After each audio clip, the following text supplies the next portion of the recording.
Welcome to Douchebag Cinema. I'm your host, Some Douche. As early as the German expressionist films of the 1920s, unreliable narrators have been used to challenge audiences into extracting objective meaning from the subjective version of reality that comes from following a troubled character's point of view. Whether it's plunging into the repressed and violent psyche of an unnamed protagonist in Fight Club, or following an amnesiac search for his wife's murderer in Memento, the role of a properly used unreliable narrator isn't limited to a simple twist ending, but rather it invites audiences to follow the journey of a complex protagonist in a more intimate way than with conventional storytelling structures. And while this narrative tool has been used in many exemplary films of the past few decades, its boldest contribution to cinema came over 80 years ago, when a group of era-defining filmmakers dared to use not only one unreliable narrator, but rather a plantation full of them, all working together in a behemoth 4-hour film that, by romanticizing one of the darkest periods of American history, challenges its audience to retain their understanding of the damaging effects antebellum society had in America, or to instead ignore altogether the human cost of an unsustainable social structure and just look at them pretty pictures. And while this story does not present any moral ambiguity in the eyes of an audience that understands the flawed and cognitively challenged nature of any plantation owner, any critical analysis of the characters in this film does present a moral challenge for those who secretly mourn for the days when they could be plantation owners themselves.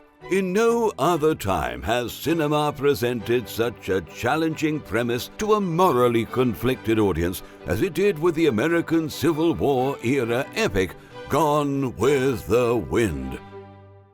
The film tells the story of Scarlett O'Hara, a wealthy socialite and future heiress to her family's beloved plantation in Georgia, as she circumvents the advances of Rhett Butler, an affluent blockade runner who is charmed by her direct personality. You low-down, hardly nasty thing, you! And instead only wishes to marry Ashley Wilkes, an equally wealthy plantation heir who, while attracted to Scarlett, would much rather pork his own cousin. You know the Wilkes always marry their cousin. Confederate marital traditions aside, it is Ashley's hopelessly romantic mindset that voices the most caution regarding the South's eagerness to secede from the Union.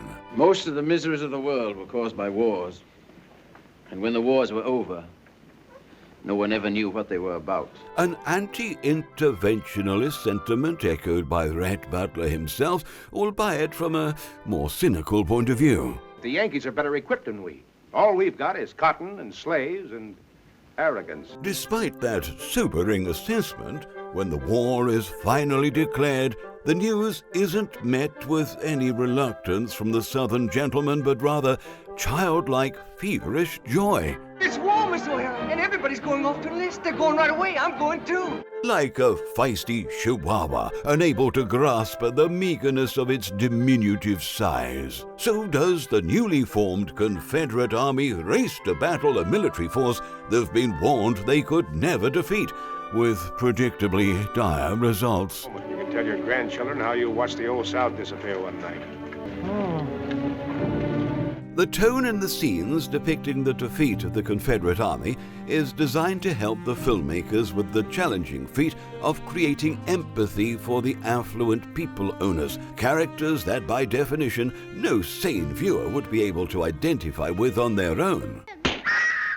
In his book, Arseholes, A Theory, Professor Aaron James defines the titular arseholes as someone who allows himself to enjoy special advantages in social relations out of an entrenched sense of entitlement that immunizes him against the complaints of other people. Miss Scarlett, I'm powerful hungry. We've got to have something to eat. Oh, hush up. By not shying away from its protagonist's arseholiness, the film signals to the audience that the romantic depiction of the Old South isn't meant to be taken literally, for the film is not presented through the point of view of an objective and moral bystander, but rather from the perspective of utter arseholes. Excuse me, Mr. Red. This prickish worldview is established from the opening crawl of the film, where, unlike most pictures that take place during this time period, the film chooses to frame the Old South as a time of knights and their ladies fair, of master and of slave, the civilization gone with the wind. It's a whole world that wants only to be graceful and beautiful. It's so unaware that it may not last forever. By presenting a forced labor camp as an idyllic location for a lavish picnic, the film is signaling to the viewer how intentionally unreliable its own narrative is, much like The Usual Suspects, Joker, and Rashomon. These kinds of films use a morally compromised character's point of view to challenge its audience to discern fact from fiction on their own.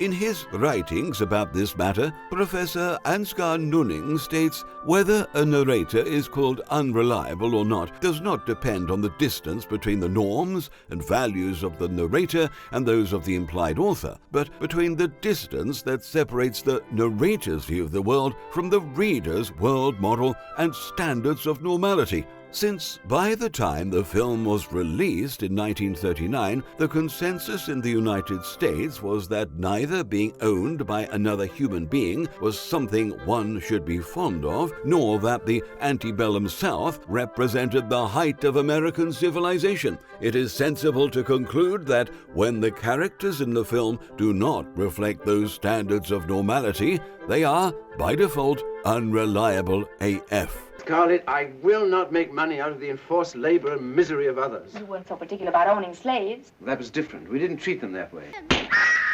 In his book on the unreliable first-person narrator, William Regan identifies 4 distinct variations of this type of character. Firstly, the picaro, easily identifiable by his need to boast about himself, which makes him an entertaining but rather self-serving narrator who shouldn't be taken literally. This is precisely the sort of thing that no one ever believes. Secondly, the naive, a naive type of narrator whose innocence deters him from fully understanding and therefore narrating the events in his life. My mom always said life was like a box of chocolates. Thirdly, the clown.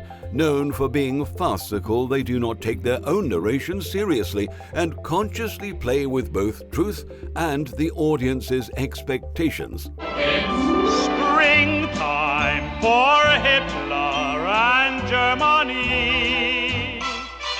And finally, the madman, recognizable by his or her inability to tell their story correctly due to mental illness, oftentimes as a result of living through a traumatic event like the destruction of one's home, the death of a family member, the loss of their family fortune, or all of the above. If I had to lie, steal, cheat, or kill, as God is my witness, I'll never be hungry again.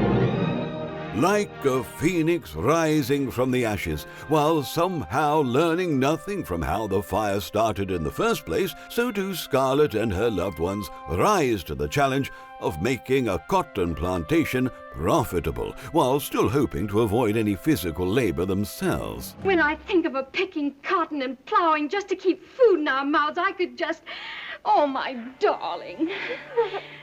The characters' horror when imagining themselves doing the work they used to assign to their human property, while still convincing themselves those people were somehow happy when doing said work, only reveals the psychological toll the destruction of their old society has left on their psyche. The high, soft Negro laughter from the quarters. The golden warmth and security of those days.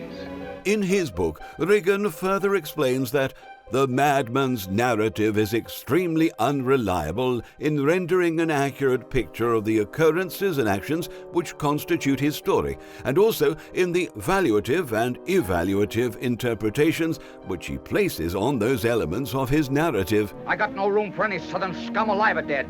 Get out of the way. Get up! Jump, you great backpackers! Acts like they won the war. Like survivors in a post-apocalyptic film, so do the defeated Southerners walk through the remains of their cities, unable to cope with the destructive effects that Northern victory has had on their way of life. We're your friend. And you're going to become voters. And you're going to vote like your friends do. The unfathomable and chaotic nature of the world Scarlett is thrust into pushes her to do things her former self would have never done, like experimenting with an entirely new business model, one that is not fueled by unpaid slave labor, but rather unpaid prison labor instead. Now, the best you can lease, ma'am. All I ask is that you keep the mill running and deliver my lumber when I want it. With a newly developed keen eye for business, this new Scarlett finally sees the advantages of marrying the wealthy suitor she's been avoiding over so many years. Did you say yes because of my money? Well, yes, partly. Partly. An uneasy start to a predictably toxic marriage between a man who can't buy his wife's love and a woman who'd rather be with another man. I'll put my hands so. One on each side of your head. And I'll smash your skull between them like a walnut. In his book, Southern Honor, Ethics and Behavior in the Old South, noted historian Bertram Wyatt Brown does not say a single word about how smashing your wife's head like a walnut is an honorable thing for a Southerner to do. Take your hands off me, you drunken fool. It isn't until Scarlett realizes that the man she's been longing for would never marry her, even after the death of his cousin wife, that she begs her husband to give their dysfunctional marriage one last chance. Red, if you go, where shall I go? What shall I do? Frankly, my dear, I don't give a damn. Having no more damns to give, Rhett leaves our heartbroken protagonist alone so the audience can witness in the last scene of the film Scarlett's final character growth, as she transitions from a woman simping for an emotionally unavailable aristocrat to a woman simping for a completely different emotionally unavailable aristocrat. But I'll think of some way to get him back. After all, tomorrow is another day. Over the years, cinema has used many equally delusional characters like Scarlett O'Hara to take audiences on journeys most would have trouble empathizing with had they not seen the story play out from the unreliable character's point of view. From a deranged narcissist in American Psycho to a pedophile in Lolita, Unreliable Narrators challenge us to not only discern fact from fiction, but also to assign moral judgment on these characters and their actions on our own, for the film will not do it for us. It is in this manner that Gone with the Wind leaves us with its most important legacy. For while there have been other films that recreate a batshit crazy person's outlook on the Antebellum era, no other film has ever been so beloved for doing so, resulting in either an audience who is analytical of its protagonists and recognizes the film as an unreliable portrayal of the Old South, or an audience who, by sharing the main character's point of view, are all but admitting that they are batshit crazy themselves. That's it for this episode of Douchebag Cinema. Until next time, keep it douchey. Now, to watch a dissertation about the hidden Marxist agenda of the Super Mario Brothers, click here. For more episodes of Douchebag Cinema, follow us on social media and don't forget to subscribe or whatever.